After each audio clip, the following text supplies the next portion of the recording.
you got to be able to differentiate yourself because there's always a lot of competitors. And really, the whole company needs to know the SWOT, if you will, strengths, weaknesses, opportunities, and threats that you versus competitors have, so that you can differentiate yourself in the market. Are you a consulting business owner seeking a better way to scale to your next million in revenue? Accelerate Sales Podcast features other experts who have cracked the code to predictable revenues with proven sales systems that quickly increase revenue and get you on the fast track back to doing what you do best. Now let's accelerate your sales with today's episode. Welcome to the Accelerate Sales Podcast. If it's your first time and you love the experience, please subscribe. If you're a regular, I always love reviews. An iTunes review would be absolutely wonderful. And obviously, send this podcast to others that you think can benefit from it. By all means, take notes, but it is fully transcribed, and we've got all the links that are mentioned by our guest in the show notes as well. So you're going to learn three key things from this podcast. The first one is the 6 steps to transform sales. The second is the 6 elements around messaging, and messaging is so important, and you'll understand why.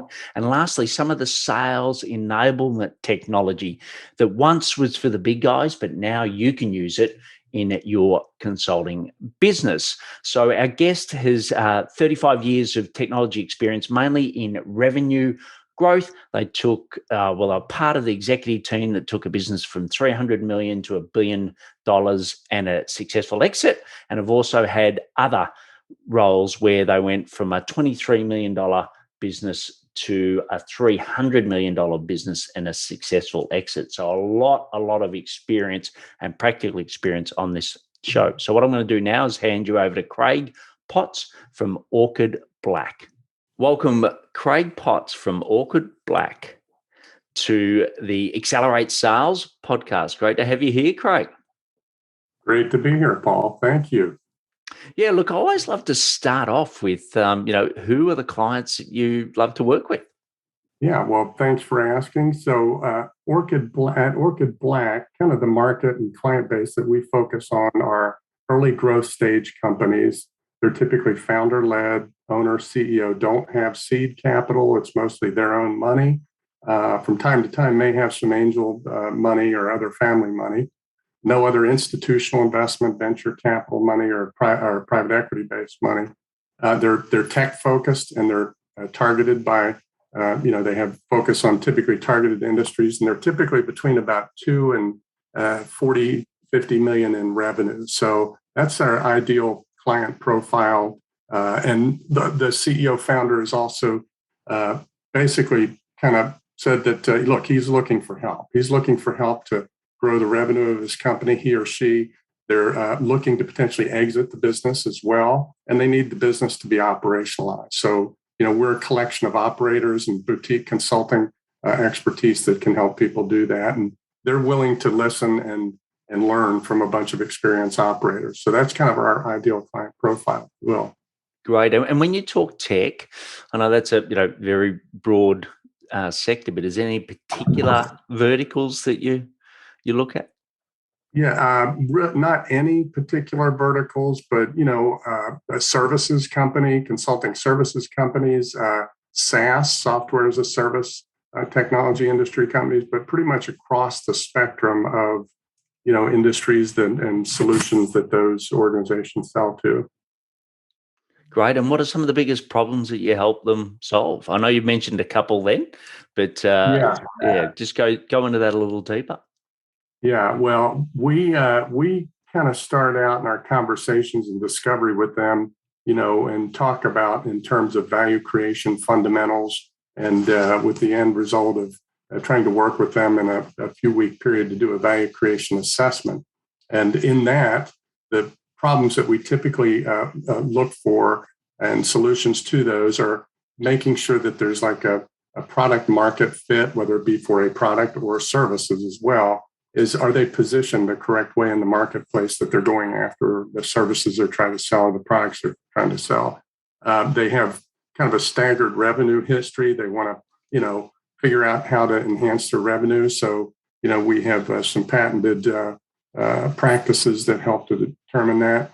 They may want to optimize capital, look at trying to grow through potentially raising capital. So we have folks that help out with that as well. They might need to be a bit more efficient with operationally. So, we work on cost improvement. That's a measure that we have there. And then we also kind of teach them how to, if they're interested in exiting in a 12 to 36 month period, how to maximize their exit potential. So we have specific proprietary methods that our growth services offering helps to evaluate that in our conversations with them.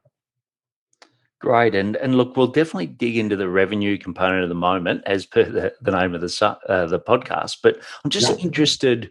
I've got a couple of clients that are gearing up for maybe not a full exit, but certainly an equity entry, if that's the right way to put it. So, often people say, what are the best drivers to look at prior to getting your, EBITDA, or depends what multiple or what line in the P&L they're going to use. But what are some of the best things that they should do to prepare for that equity event? What are some thoughts you've got on that? Yeah, well, they have to operationally be run such that they were a larger company. And, but because when someone is exiting, they're going to be acquired or partnered with typically someone that sees the run rate being much more significant. That's where they're going to get their multiples from. So, we work with clients. We teach them basically and suggest to them that they need a strategic operational plan. Like one client that we're currently working with here in my area and I'm involved with, we are working on their 3 to 4 year strategic operational plan.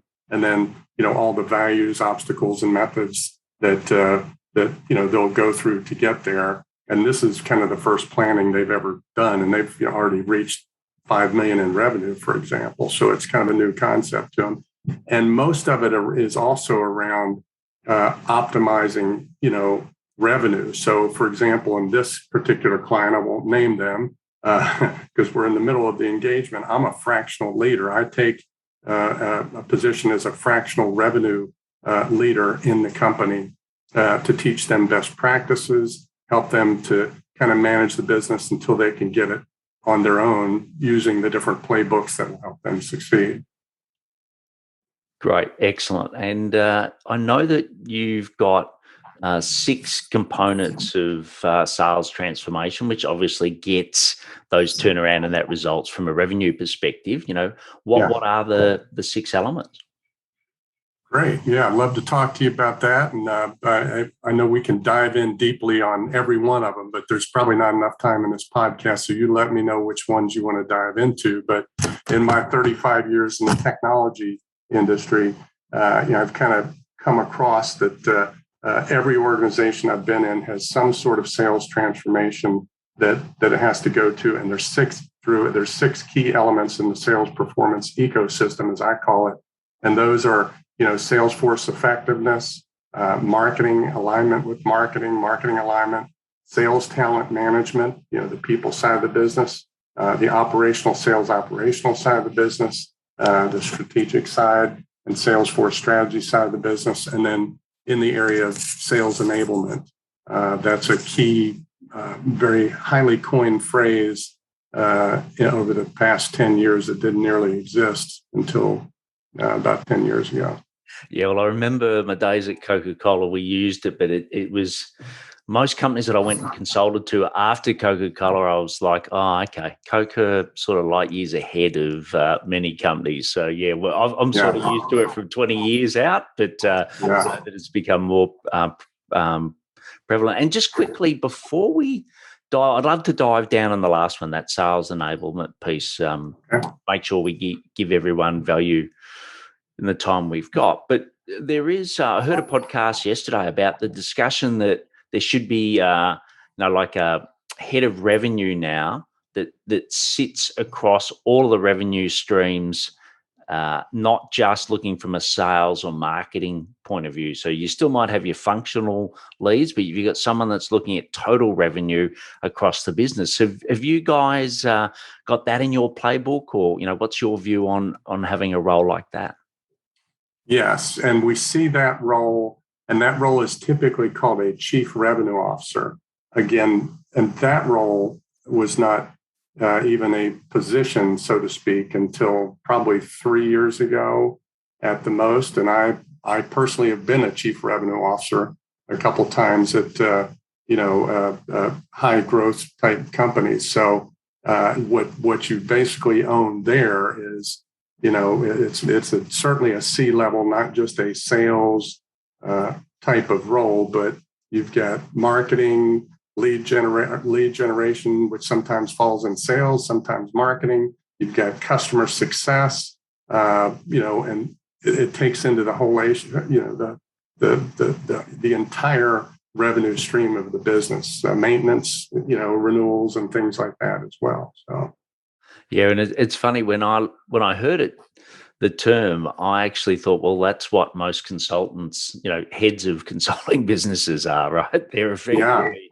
looking at that across the line. But I do think, these days I know that I sort of split my time 50-50 between marketing and sales, but, it has been a lot more intertwined, and definitely in the consulting businesses. But why don't we dive into sales enablement? So what are the key things that you focus on when you go to drive revenue in a consulting business or a tech or a SaaS business? What are the key things you look at under sales enablement? Yeah, I would say, really in the area of messaging and tool usage, anything to help to automate your outreach to clients, how you communicate, your value proposition, and things like that. And, first I might start with, for the viewers, if you go now, sales enablement is now such a critical role in organizations of all sizes. You have, different groups that follow this that everybody probably knows about: Gartner, Forrester, Cirrus Decisions, CSO Insights. All of these groups have critical matrices for this sales enablement function that didn't even exist 10 years ago. So I would encourage, people to Google that, sales enablement and sales engagement platforms, and you'll learn a lot about, good tidbits of information, and also the vendors that are out there. But, what really is kind of sales enablement? Just if you ask 10 people walk into a room and ask 10 people, you'll come up with 10 or maybe 20 different answers. But, essentially, what sales enablement is, to me, is the strategy and the goal of improving sales productivity, getting sales for your organization, and helping those that are responsible for sales to sell better, sell faster, and sell smarter. And then there are 4 different definitions that Gartner, CSO Insights, and Cirrus Decisions, and Forrester all have about that. I encourage everybody to, Google sales enablement for each of those. And there's probably something that will come up for that. But I will say how Gartner, talks about sales enablement. They're one of the more prominent out there. Is they say, quote unquote, sales enablement is the activity, systems, processes, and information that support and promote knowledge-based sales interactions with clients and prospects. So, that's kind of a mouthful, and they're a shorter definition of it. But that's kind of what sales enablement is. But it is also about, all of the content that you use to try to, and that marketing comes up with. Whoever does marketing in your organization, whether it be small or large, typically sales and marketing are out of alignment in small companies and large companies because they're not singing out of the same hymnal, if you will. So what sales engagement or sales enablement can really, if you're truly sales enabled, if you look at one of the most prominent vendors out there, which is owned by a private equity firm whom I know very well, JMI Private Equity. So Google this firm, and a great report out there by a company called Seismic. They're one of the top 10, leading sales enablement platforms out there that are affordable for small organizations or larger as well. But, what they say that, with all the content that marketing provides, for example, if you have a, mechanism in place that helps you be sales enabled, you can see an up versus not having a mechanism. Your organization can have a 350% increase in content usage that you produce. There's so much content, and history shows that 95% of the content that marketing produces never gets used. With a sales enablement methodology and platform, you will use that content because it'll force you to use that content. Your conversion rate on winning business can go up by 275% with one of these effective platforms, which that translates to, about a 65% increase in, revenue also generated. There are also statistics and metrics that show, the average deal size, because you're effectively using content that your marketing people and really smart people are using. Your average deal size can go up by 14%. So you put all those numbers together, this concept of, automata, of content, and just following a methodology well prescribed can significally help you, grow your business.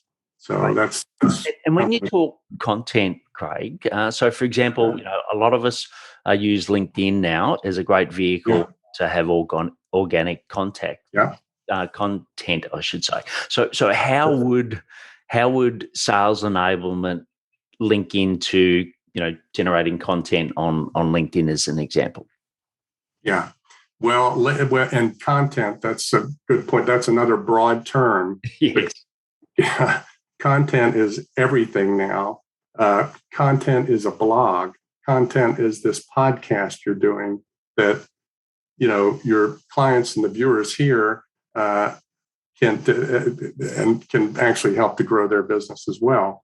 Content is can be Instagram, can be Facebook, LinkedIn. In fact, one of the CEOs I've worked with in a company we're doing quite a bit of work with believes, and they're in this content marketing, ad marketing, brand management space. He believes someday kind of like web pages will go away, and all the content delivered on your value proposition and your solution is going to be through these different mediums like LinkedIn, Facebook, Instagram, TikTok, Google My Business. These are all forms of content. So yeah, and I think you're right. I do think though it's so critical having your own list, your email list, because I don't think that will ever go away. And so many people I see weight so highly to a platform that if the algorithm or something changes, then they're caught. So I definitely think if you're a consultant at the moment and you might have a contact list, but you don't have a list where people are opening 20 to 30% open rates on your email, I think that's super critical, which is another great way of getting content through. So look, great explanation of sales enablement. We'll have all the links so you can dive deeper. But I know around messaging, Craig, you might have some, if you can just give us a little bit more, I suppose, meat on the bone around messaging, and then we'll go into the rapid fire section. Okay, sure.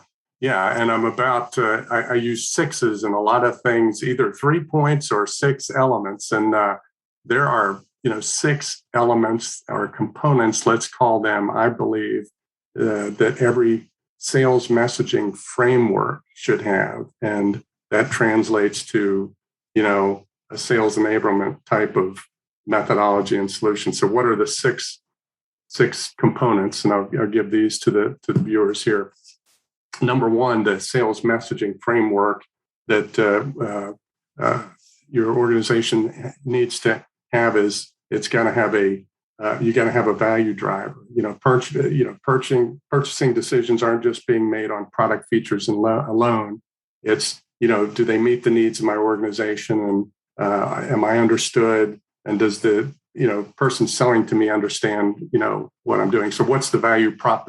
What's the valid business reason for company XYZ to do business with me? I have to come up with that and be able to articulate it by understanding their business. Second thing is differentiation. You have to know how to differentiate yourself. So in your sales messaging framework and engagement, methods, you got to be able to differentiate yourself because there's always a lot of competitors out there. So you need to understand and have anybody associated with helping you drive revenue. And it's always the CEO, always the founder, and maybe other people if you got a sales organization. If not, whoever's helping you drive revenue. And really the whole company needs to know the SWOT, if you will, the strengths, weaknesses, opportunities, and threats that, you versus competitors have so that you can differentiate yourself in the market because it's a very competitive market out there. Third thing is you got to be able to quantify, the business pain, and just not do feature function, or we provide this service and that's the benefit. Or if you have a product, the product, has this feature and this buzz to it and all that. If you just are selling on that alone, then that'll backfire because they'll believe your product's too expensive or it's more than they need. One, or they feel like a buyer may feel that you don't care enough about them because you're only talking about your solution. So quantify what their pain is, get to know them, and really truly understand them. And then four. Sorry, just on that, Craig. So what's number 3? If you gave me a one. Oh yes. Well, the ability to quantifying the business pain. That's the third. Yeah. And then the fourth is, outcomes of doing business with you, help your client to understand what those outcomes are. And that is simply just proof points. You got to be able to show effective proof points, from different, perspectives to that client. And the fifth and sixth are 5, ability to leverage the entire organization, consistently across there.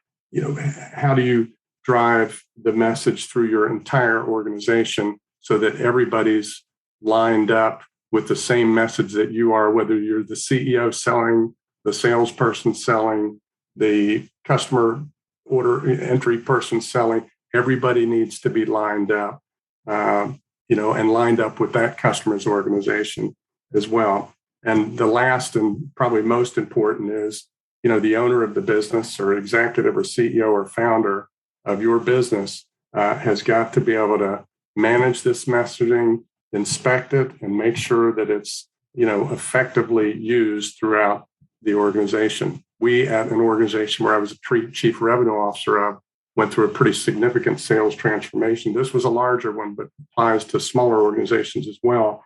We actually created for every employee a certification process as if they were all salespeople, executives at every level of the organization. They had to be able to kind of demonstrably go through a discussion and even brief demonstration on what the services and product that we provided would be provided and the capabilities of those. And we loaded that up on a learning management system, just an inexpensive learning management system platform. And everyone had to do these Zoom type videos. Back then, I think it was WebEx. And, as if they were talking to a prospective client. That's a real test of when you teach, when you teach something, you really learn it. You have to know it. So. Yeah, I think that's brilliant, and definitely for me, I think video is super important these days to get into your mix. I'll give you a quick example. Like we've all been hit by LinkedIn messages continually, and I actually say to someone, "Look, this is why I want to talk to you, but to help you make that decision, why don't you hear a little bit about me?" And I just put in a 3-minute video of my story. And I had a laugh yesterday. A guy came back to me and said, "You know what? I normally never respond to messages, but he said yours was so compelling that I wanted to reply to you. And I'm not ready for your services now, but please put me on your list and I'll be back when I am." So I think, using video as a touch point to get that message clear, it is very helpful through the process. So look, that was brilliant. So we went through the 6 steps. Now, all of this will be in the show notes. It'll be transcribed. But obviously we'll leave some contact details if you want to find out more through Craig as well. But just before we go into the rapid fire section, where I'd love to talk to you to see if you have the sales system to increase your revenue through referrals. And you might say, well, Paul, what does that really mean? Well, what I've got is the 9 critical questions that you've got to ask yourself if you've got the sales system. And, a lot of the things that Craig's talked about apply to large and small businesses, as he said. And I've got my version of the specific things you need. You can answer it in 3 minutes, but the most important thing then is I'll jump on a call and have a plan with you. So not a sales call, but a plan on letting you know exactly what the gaps are and my recommendations of how to close those. So you go to paulhigginsmentoring.com/pulse to get that. So now we've got the rapid fire questions, Craig. So are you ready for that? Yes. All right, excellent. So the first one is, what are some of the sales habits that help you be successful? Well, I won't go into all the details on how I was raised, but wasn't raised with a lot of money. I had to, if I wanted things, I had to earn money to pay for them. But my father and mother, great people that did teach me intense focus, incredible discipline through, sports, activities, things like that. And, always go the extra mile in whatever you do. So that applies through, sales, through running a business. And I would say, this probably some ways drove people crazy throughout the early part of my career where I was just sales and not an executive, but they respected a lot, is this follow up and follow through mentality. You've got to follow up and follow through. And that is where people really believe, that you care. Do what you say you're going to do and follow up and follow through. So, yeah, excellent. So you've mentioned Seismic, and we will have links to that. But what's another piece of technology that is essential for you to accelerate sales? Well, and, the multiple organizations I've been in, I wish Salesforce.com existed even for, a startup that I was with was $1 million in revenue to going public back in the 90s, and it didn't. But you can use that, Salesforce.com. It's actually a sales enablement platform with the different inexpensive plugins, to be able to use that. And we have built upon that at companies I've worked with, companies I've consulted with. There are other even lesser expensive, but very effective. And this smaller owner-founder company, HubSpot, is another one that also has different plugins for Salesforce, kind of tracking, Salesforce enablement, and Salesforce engagement. And then again, I would say Google Sales engagement and sales enablement software. You will find 100 plus solutions out there. One of the very best is, I'm a Silicon Valley, and then at Silicon Valley of the South, Atlanta, Georgia, now live in Florida. But Atlanta birthed a lot of these sales enablement type companies and platforms. One that didn't exist that's worth a couple $1 billion now is called SalesLoft, one of the, probably best sales engagement products out there that a 5-person company can use that. So. Brilliant. All right. Well, let's quickly get through the next couple. So what's the best source?